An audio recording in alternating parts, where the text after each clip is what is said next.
Bonsoir à toutes et à tous et bienvenue pour ce premier live de la saison 2014-2015 pendant laquelle notre rédaction s'ouvre aux caméras. Mediapart a presque 100 000 abonnés, ce qui justifie 24 heures de portes ouvertes numériques durant lequel le site est gratuit et en accès libre de ce jeudi midi jusqu'à demain vendredi midi. Mediapart a presque 100 000 abonnés, ce qui exige que ce soir Mediapart s'explique. Mediapart répondra donc à la fois aux insultes, nombreuses depuis 6 ans d'existence, officine, Stasi, presse des années 30 ou journalisme de bûcher. Mais Mediapart répondra ce soir surtout aux questions qui se posent et que vous vous posez. Transparence, contrôle fiscal, inquisition ou investigation, proximité entre l'un de nos avocats et le pouvoir socialiste. D'ici 2 heures, vous saurez tout sur Mediapart, si nous fraudons le fisc, comment, avec quel alcool Fabrice Arfi réussit à convaincre ses sources de parler et comment fait Edoui Plenel pour garder une moustache aussi noire.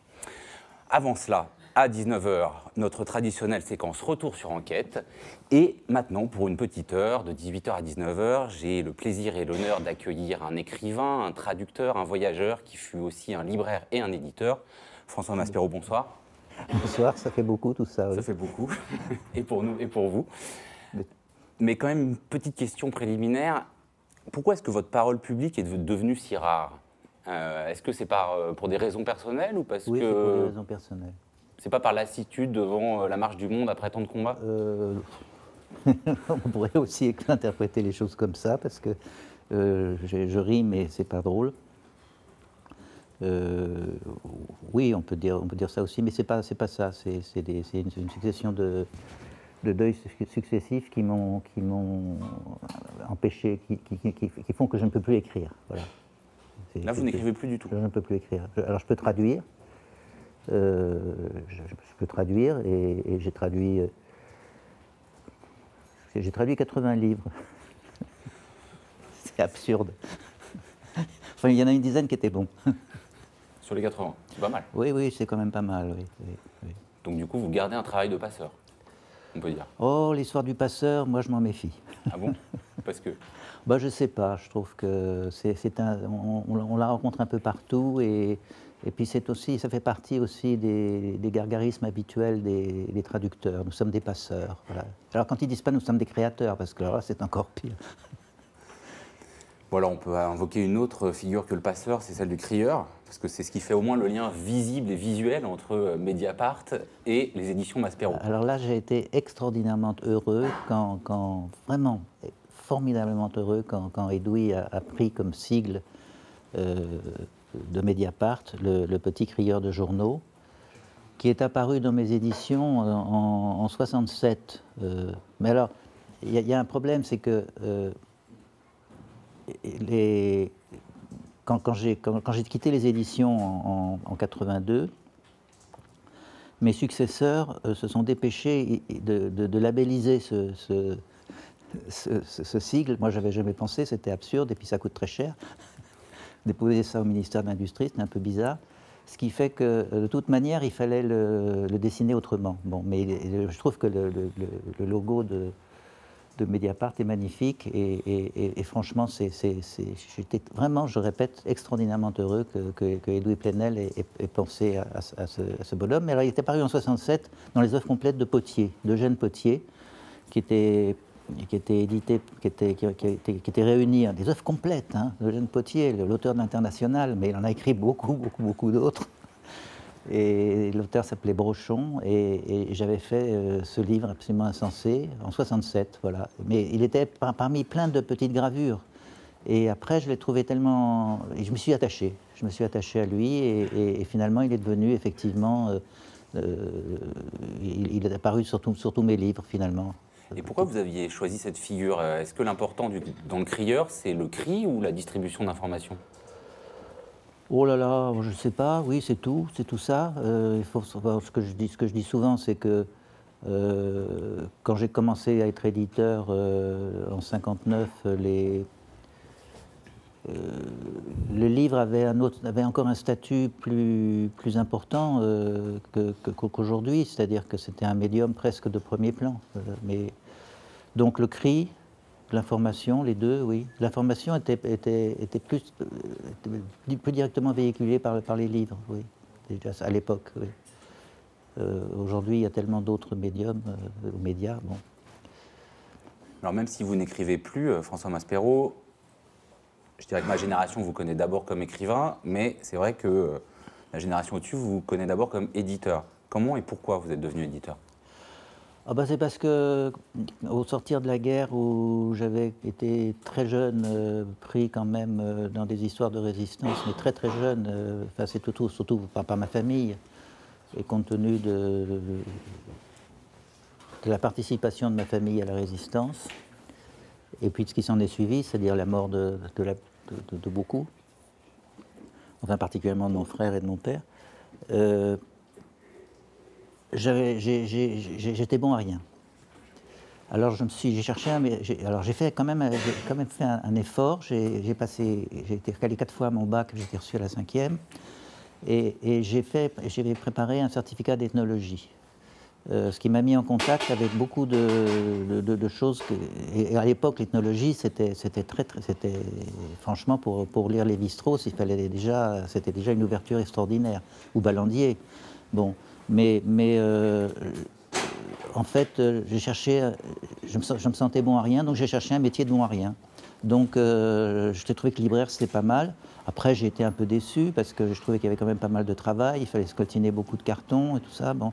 Mais enfin, voilà, c'était mon idée au départ. Et puis, comme j'étais quelqu'un d'un peu replié sur soi-même, ça me mettait en contact avec des gens qui entraient, qui sortaient, et puis j'aimais bien cette image de la librairie où les livres sont sur les rayons, mais ils vont s'envoler, ils vont repartir, ils partent en voyage.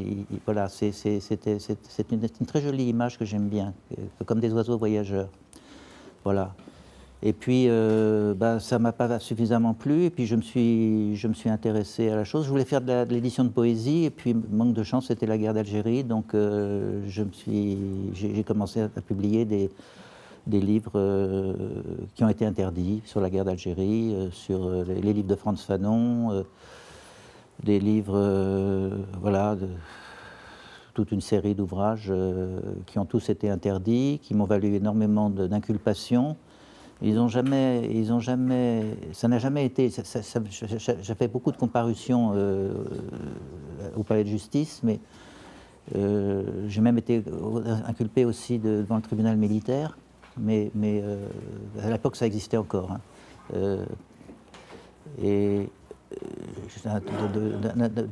D'incitation militaire à la désobéissance et la désertion, et d'injure envers l'armée. Et d'ailleurs, il y avait un très gentil flic qui m'avait dit « Oh, mon pauvre monsieur Maspero, vous avez insulté votre colonel ». Voilà. Et voilà, donc je me suis obstiné à rééditer les livres interdits, les livres saisis, voilà. Et puis c'est vrai qu'à la fin de la guerre d'Algérie, c'était déjà, la situation était déjà un peu compliquée, mais à ce moment-là, j'ai pris une librairie plus grande, parce que ma première librairie était rue Monsieur le Prince, c'était une petite librairie. Et là, voilà, ça s'est agrandi un peu trop vite, quoi, voilà. La librairie La Joie de Lire, donc rue Saint-Séverin. Voilà, c'est ça, la librairie La Joie de Lire. Qui était même un lieu de formation, de rencontre pour beaucoup d'étudiants et au-delà. La Joie de Lire, c'était un nom qui avait été donné par...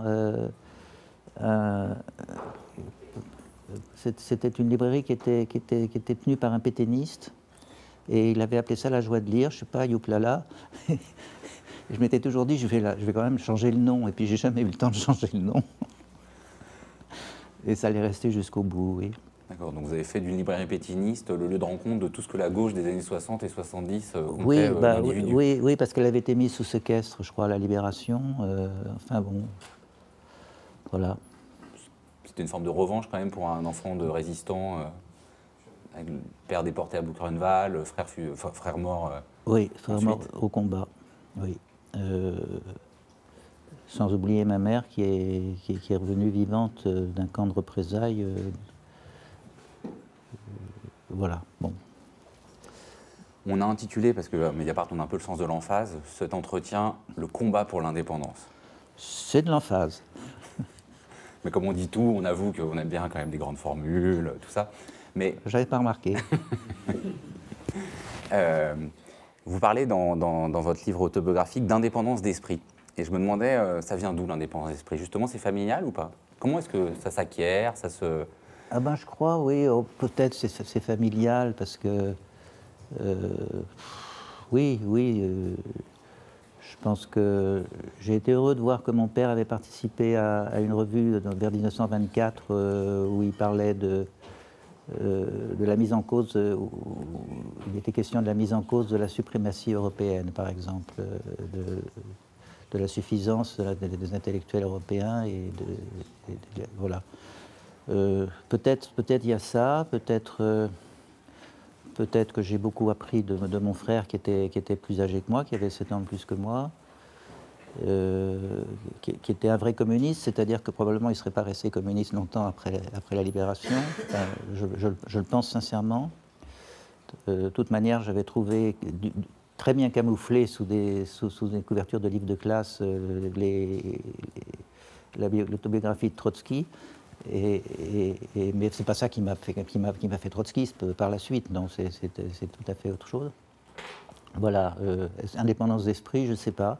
En tout cas, une certaine méfiance. J'ai eu une chance formidable, c'est que après avoir quand il y a eu le dégel de Khrouchtchev, j'ai cru pendant un an, enfin j'ai pas cru pendant un an, j'ai cru pendant quelques mois, et j'ai adhéré au Parti communiste. Donc c'était en 57, en 56, oui c'était en 56, 55, 56, oui, c'était un an. Et j'ai eu la chance formidable d'être exclu du parti en disant que je dégueulais sur le parti par un individu qui était membre du bureau politique ou du comité central, André Tollet. Et ça m'a beaucoup servi, c'est très bien, ça m'a libéré de beaucoup de choses et ça m'a donné un regard critique parce qu'il y a beaucoup de gens qui finalement sont nostalgiques de ne pas avoir été au Parti communiste. Votre première collection se nommait Les Cahiers libres, hein, en une référence directe au Cahiers de la quinzaine de Charles Péguy, dont une des phrases liminaires était de dire que ces cahiers ont contre eux la majorité, enfin les salauds de tous les partis, c'est-à-dire à peu près la majorité des partis. Il y avait une très jolie citation de Péguy que j'ai un peu oubliée, mais qui disait que ces cahiers auront contre eux, enfin en gros, il disait voilà. Ces cahiers auront contre eux tous les salauds de tous les partis. C'est à ça qu'on reconnaît une indépendance. Oui, peut-être. Enfin, c'était un peu, oui, c'était bien, oui. Oui, ben, c'est-à-dire les premiers livres que j'ai publiés, bon, c'était un livre sur la guerre d'Espagne, parce qu'il y en avait... finalement, la guerre d'Espagne, à l'époque, en 1959, c'était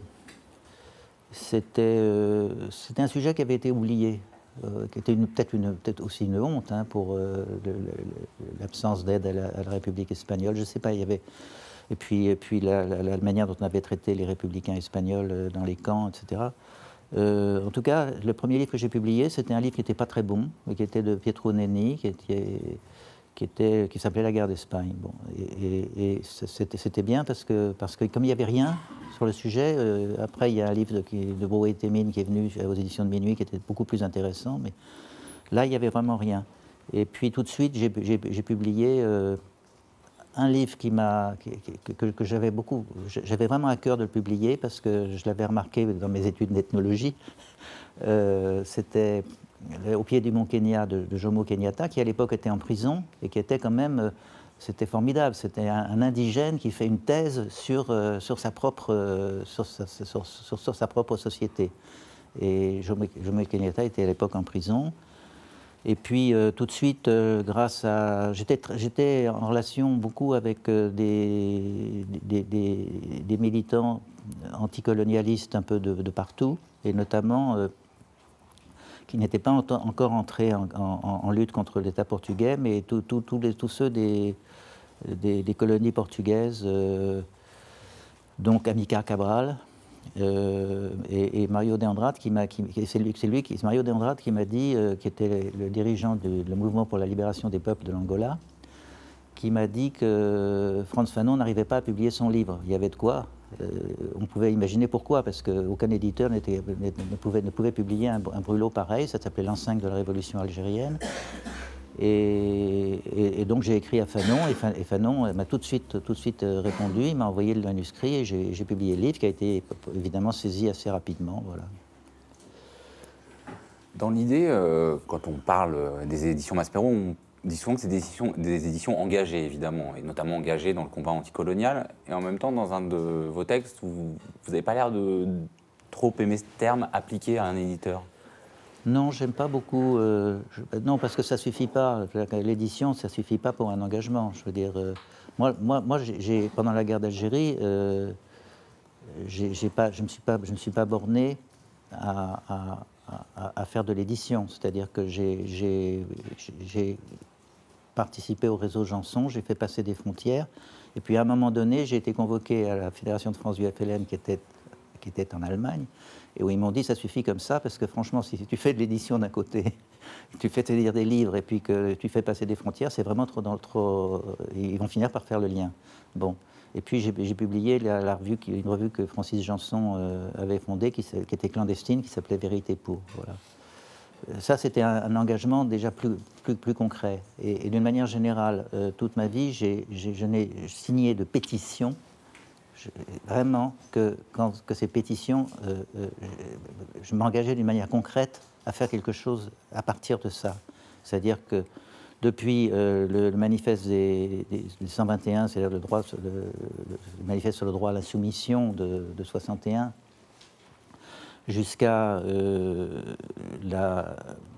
ma participation au comité fondateur, comité d'organisation du tribunal Russell sur la Palestine, j'ai toujours dit je ne signe que si je participe à quelque chose de plus concret. Voilà. Donc pour le droit à l'insoumission, j'ai été servi parce que j'ai été inculpé plus que d'autres parce qu'ils étaient convaincus que c'était moi qui l'avais imprimé. Et puis, c'était pas vrai, c'était Pierre-Jean Oswald. Et puis voilà, bon, mais je n'aime pas les pétitionnaires, voilà. Oui, vous n'aimez pas non plus l'indignation, quoi. Ça sert Alors, à vous lire qu'à se donner bonne conscience. Ça, je vois que vous m'avez lu. Je trouve que l'indignation ne suffit pas. Alors, évidemment, j'avais beaucoup d'amitié. Vous savez qu'avec Maspero, c'est l'autre figure tutélaire, c'est l'indignation à Mediapart, donc attention. Écoutez, non, j'étais vraiment ami avec Stéphane Hessel. Indignez-vous, c'est très bien, mais après il a écrit Engagez-vous, mais il se trouve que Engagez-vous, je crois que c'est comme ça que ça s'appelle.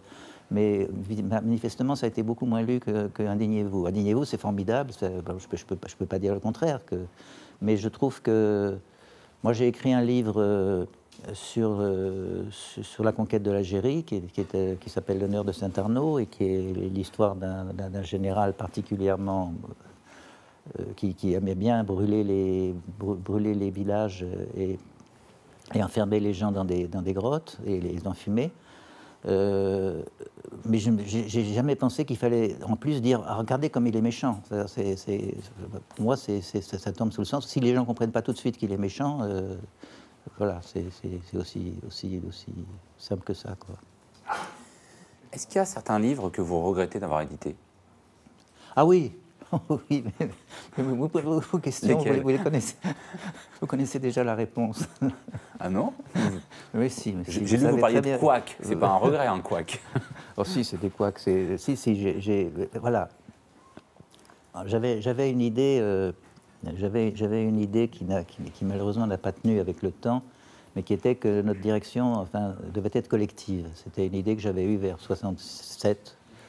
Et j'avais fondé une société à directoire, et donc les gens qui travaillaient, les gens qui travaillaient, qui avaient des pouvoirs de décision dans les éditions, participaient aussi à la direction des éditions. Donc c'était un travail collectif, et j'étais d'accord avec Émile Kopferman, qui a beaucoup travaillé avec moi et qui a fait des choses formidables sur le plan de la pédagogie, du théâtre. C'était quelqu'un qui était vraiment très engagé dans ce travail-là. Mais son idée, c'était qu'il fallait publier tout ce qui participait au débat. Et là, effectivement, on est allé moi, je suis allé beaucoup trop loin. J'ai publié un livre de Gilbert Murray sur l'Albanie, Terre de l'homme nouveau, je crois. Ouais, bon, ça s'appelait comme ça. Ben non. Et Enver Hoxha, non, merci. Franchement, là, et puis une collection plus tard, enfin bon, des choses comme ça. Et puis voilà, bon. J'ai publié des choses que je ne. Oui, et puis oui, enfin voilà. Bon, Est-ce que cette indépendance d'esprit dont témoigne tout l'itinéraire des éditions Maspero, elle est corrélée à une indépendance économique? Est-ce qu'elle va vraiment de pair et comment est-ce que vous pensiez cette articulation? Ah ben non, le problème c'est qu'il n'y avait pas d'argent au départ et qu'il y a des gens qui n'ont jamais compris que j'avais pas d'argent au départ et je me suis toujours endetté. Et si à un moment donné, en 73, 74, il n'y avait pas eu une association des amis des éditions Maspero qui s'était créée et c'était les auteurs qui ont créé cette association et qui ont soit renoncé à leurs droits d'auteur, soit les ont transformés en avoirs, qui nous ont bloqués dans le capital des éditions. J'aurais pas pu continuer. Non. Le problème, c'est qu'il y a un moment donné où j'ai eu la réputation d'être un excellent homme d'affaires, ce qui m'a valu les insultes d'Alain Gesmar et de Serge July dans une rencontre mémorable où ils étaient venus me proposer un livre qui s'appelait Vers la guerre civile. Heureusement que je ne l'ai pas publié.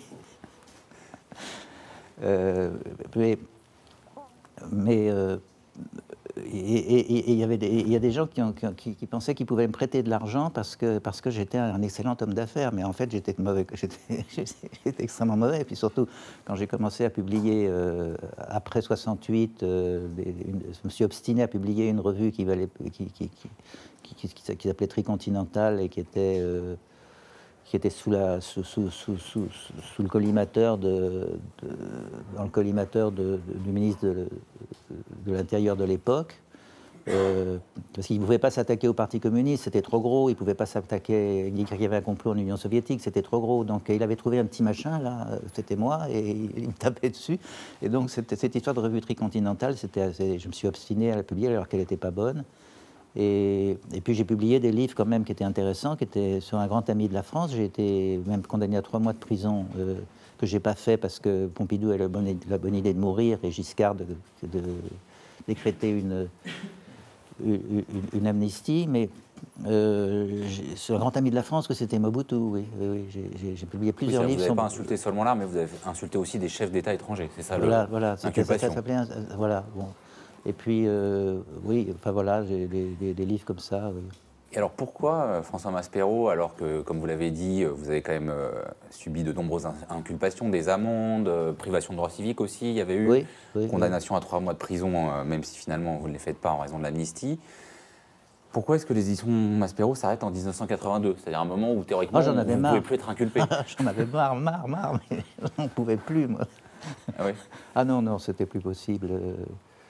Non, c'est-à-dire que, en fait, il y a eu une période de transition. Émile Kopferman est parti, et puis j'avais engagé des camarades qui ont finalement renoncé. Donc, à ce moment-là est arrivé François Gess, c'était le sauveur, il était formidable. Il avait une collection tiers-mondiste qui s'appelait, je ne sais plus.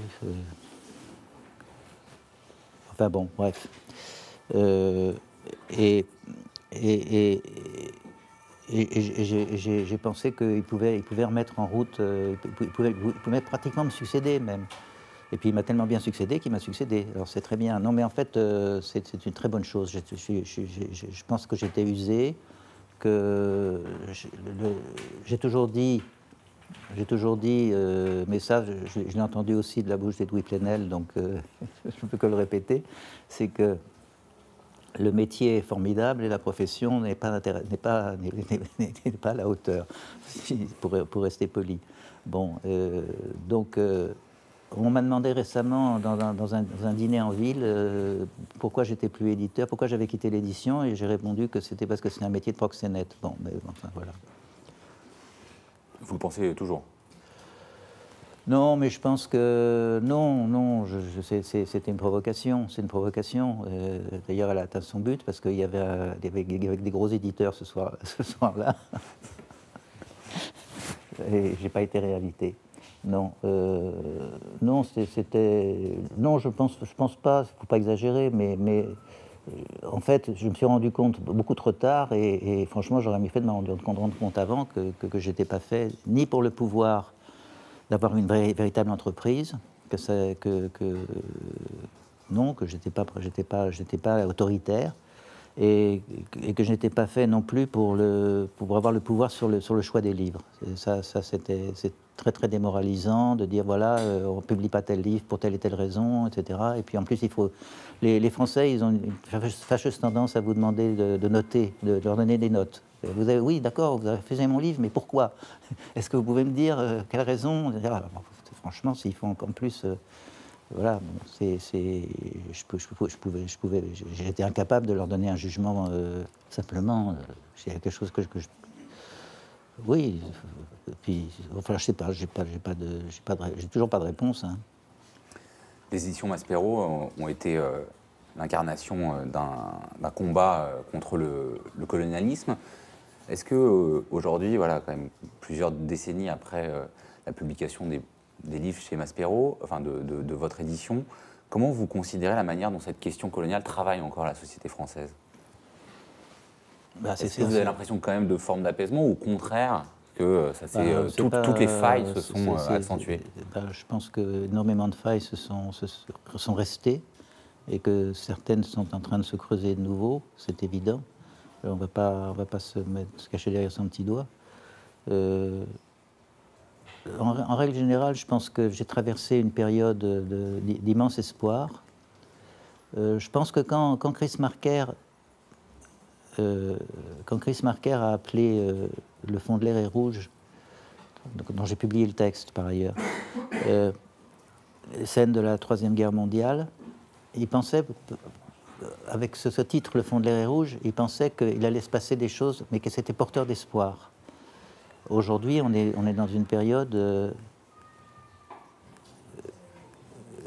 beaucoup plus dure, certainement beaucoup plus dure, et avec l'emprise de tous les trusts internationaux sur le FMI et la Banque mondiale, etc. Bon, enfin, c'est pas la peine de faire.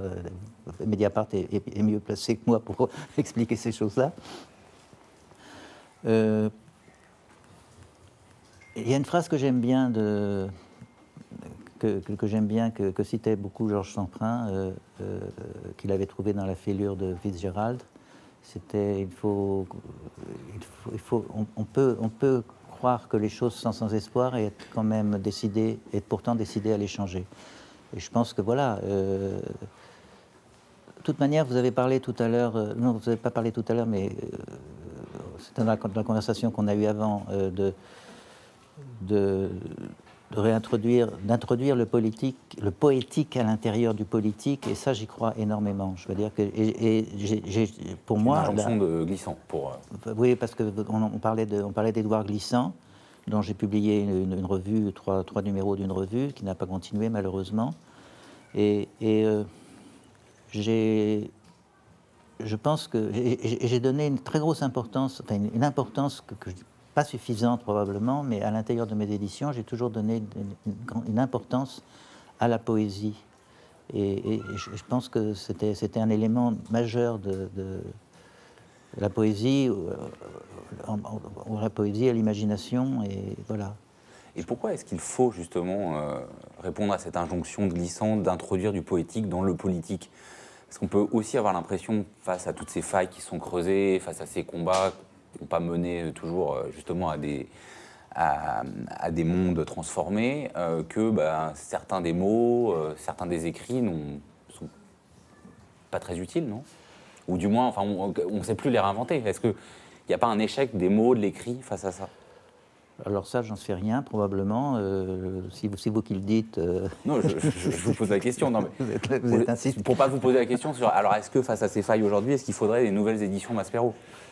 Oh là là, ça, j'en sais rien. De toute manière, non, ça, franchement, merci, j'ai déjà donné. Et puis... Non, mais sans vous. Non, mais je ne sais pas quoi dire, là, parce que j'ai pas trouvé... j'ai pas trouvé d'équivalent... j'ai pas trouvé d'équivalent de ce que j'ai fait, mais ça veut rien dire, parce que j'étais un peu tout fou, quoi. Voilà, je suis allé dans tous les sens et dans beaucoup trop de sens. Mais il y a une chose, quand vous parlez du poétique, je pense à, je dis toujours et je suis convaincu qu'un être humain qui ne rêve pas, qui n'a pas de rêve et qui ne se projette pas dans des rêves, n'est pas un être humain. N'est pas un être humain. C'est aussi simple que ça. Alors je ne sais pas si ça correspond à votre demande sur votre question sur le poétique, mais je pense que c'est là que ça se passe. Et je fais une très très grande différence entre le rêve et l'utopie, hein, parce que l'utopie, elle est porteuse elle est porteuse de dictates, d'exclusion, de beaucoup de choses. Mais le rêve, c'est déterminant. C'est impossible de vivre sans rêver. Voilà, c'est ce que je pense. Mais ceci dit, j'ai l'impression que dans le métro, il y a des gens qui n'ont pas l'air de rêver. Mais c'est pas gentil ce que je dis pour les gens dans le métro, parce qu'ils sont très, très perdus dans leurs pensées. Peut-être que justement, ils rêvent. Oui. Et justement, alors du coup, parce qu'effectivement, vous dites ça, que c'est pas marche ou rêve, c'est pas crève ou rêve. On a le choix entre crever ou rêver. Mais du coup, vous rêvez à quoi, vous, aujourd'hui? Ah bah là, c'est une vaste question, parce que je suis porté à revoir toutes les gaffes que j'ai faites dans ma trajectoire, qui sont nombreuses. Mais je ne pense pas que ça ait beaucoup joué sur l'avenir du genre humain. Mais et je continue, voilà, je pense que je crois qu'il y a toujours quelque chose à espérer.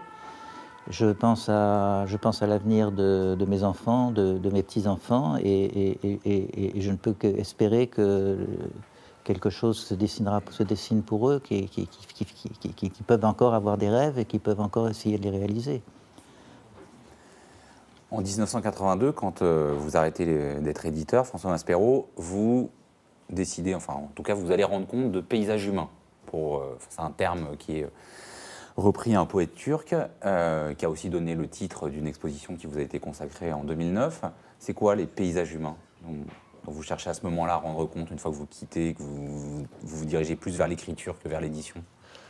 Bon, bah c'est la démarche que j'avais eue quand j'avais fait ma première librairie. C'était que j'avais besoin d'être en contact, d'avoir un contact avec le monde. Et l'écriture, dans un premier temps, j'ai été très étonné d'arriver à écrire mon premier livre qui s'appelait Le sourire du chat, parce que j'avais la réputation aux éditions de ne pas savoir écrire. Bon, en fait, finalement, je pense que j'écris pas plus mal qu'un autre. Mais j'ai été très étonné d'arriver à terminer ce livre. Il a été traduit dans pas mal de langues, donc c'était bien. Et puis, en fait, ce qui m'a vraiment intéressé, c'était d'aller au-devant du monde, c'est-à-dire que ça soit en faisant ce livre qui le parcours sur la ligne B du RER, qui s'appelle Les Passagers du Roissy Express, que ce soit le livre que j'ai fait en compagnie d'une photographe qui avait un don extraordinaire justement d'ouverture aux gens, au monde et aux gens qu'on rencontrait, Anaïk France, sans qui j'aurais peut-être pas réussi à faire aussi bien, ou peut-être j'aurais fait certainement beaucoup plus mal. Et puis après, j'ai refait un autre livre qui s'appelait Balkan Transit, et où j'ai traversé. J'ai mis 5 ans à le faire, parce que j'ai fait 5 voyages, et puis c'est Le dernier que j'ai fait en compagnie d'un photographe qui s'appelle Claudius Luban et qui est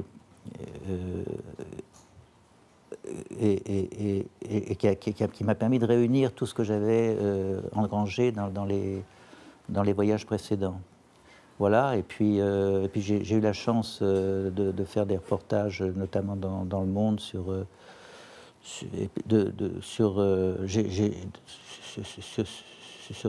les Caraïbes, sur Cuba, voilà, sur Sarajevo. Et justement, J'étais à Sarajevo pendant le siège, etc. Voilà. Parce que, donc effectivement, c'est un moment où vous écrivez, notamment avec les passagers du Roissy Express et Balkan Transit, des textes qui sont à la fois littéraires et des textes de reportage, donc fondés sur des voyages proches ou lointains. Comment est-ce qu'on reste un voyageur étonné, justement, et qu'on ne vient pas un reporter blasé ou un touriste de l'information? Non, mais l'histoire des voyageurs étonnés, c'est parce que j'étais un peu... Je sais que vous étiez... non, mais c'est pour vous demander la question derrière qui me semble importante. C'est ici, on est dans un journal. Est-ce que vous avez écrit des romans, vous avez écrit une autobiographie, vous avez écrit vraiment dans des journaux, des articles, de reportages. Vous avez écrit avec Balkan Transit ou les passagers du Roissy Express des formes un peu hybrides entre littérature et reportage. Est-ce que l'écriture du reportage, du journaliste est la même que Ah oui, totalement. Oui, totalement. Je ne fais pas la différence.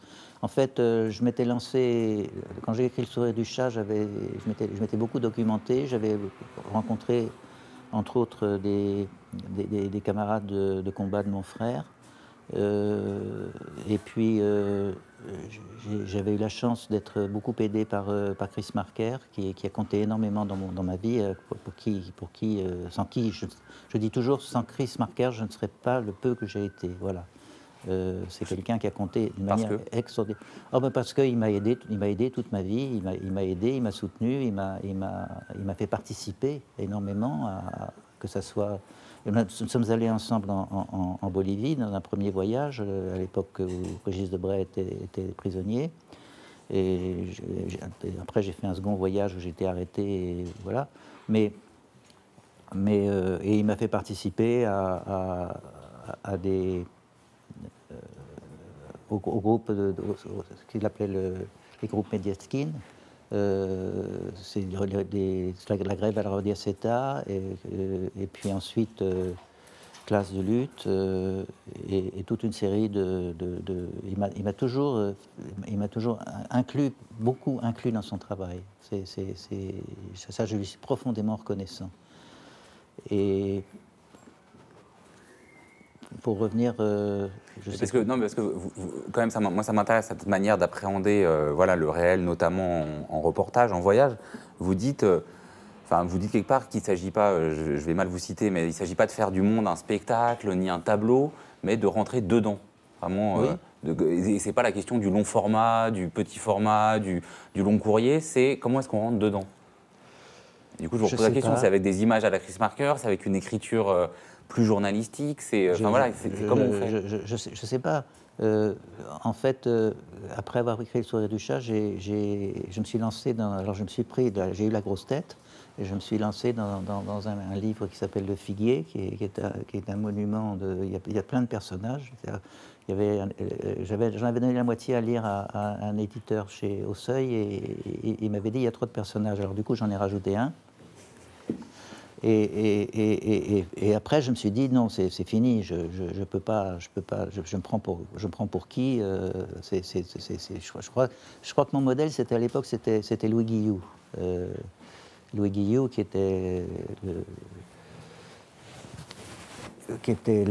écrit Les Batailles perdues, qui était une grande figure de l'entre-deux-guerres, et d'après la guerre d'ailleurs aussi. Et puis, mais bon, j'ai pas tenu le coup, donc après j'ai n'écrit que des récits, c'est-à-dire centrés sur un seul personnage, et voilà. Mais voilà, j'ai essayé de réduire mon style, c'est-à-dire d'aller au plus direct.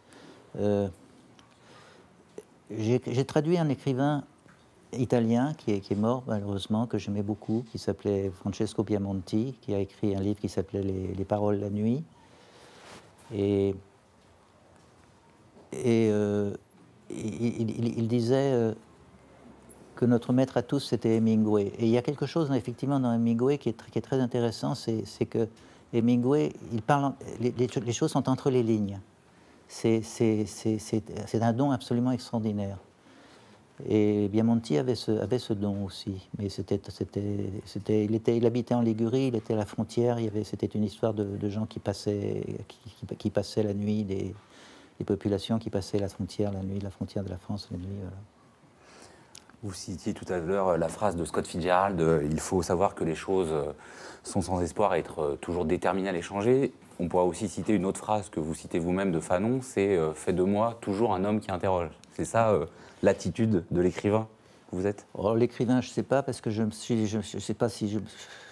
jamais considéré comme un vrai éditeur ni comme un vrai écrivain, donc je ne sais pas bien où je suis. Ça c'est encore vos ascendances britanniques et l'understatement. Ah, je ne sais pas, j'en sais rien. Vous me flattez beaucoup. Non mais vous ne pouvez pas dire que vous n'êtes pas un vrai éditeur ni un vrai écrivain non plus. Enfin, ou alors, d'accord, personne n'est... moi non plus, je ne suis pas un vrai journaliste et vous n'êtes pas dans, dans un vrai building. Ça, c'est à voir. C'est bien parce qu'il y a des caméras, donc on peut toujours se faire croire ça, mais bon. Non, mais c'est à voir. Mais bon, c'est... J'ai bricolé. J'ai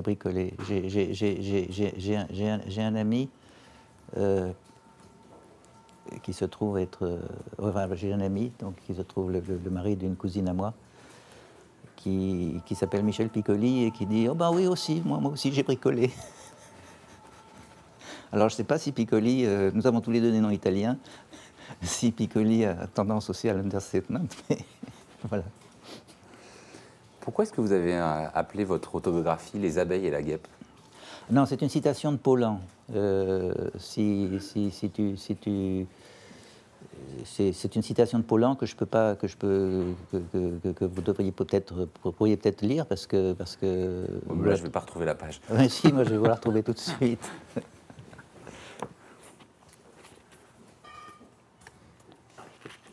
Vous pouvez me répondre sur pourquoi vous avez choisi cette citation de Paulan, vous savez, même si ce n'est pas la citation en entière. Oui, non, mais c'est voilà. Et je sais qu'il y en a qui disent ils sont morts pour peu de choses. Un simple renseignement, pas toujours très précis, ne valait pas ça, ni un tract, ni même un journal clandestin. À cela, il faut répondre, c'est qu'ils étaient du côté de la vie. Voilà. Tu peux serrer dans ta main une abeille jusqu'à ce qu'elle étouffe. Elle n'étouffera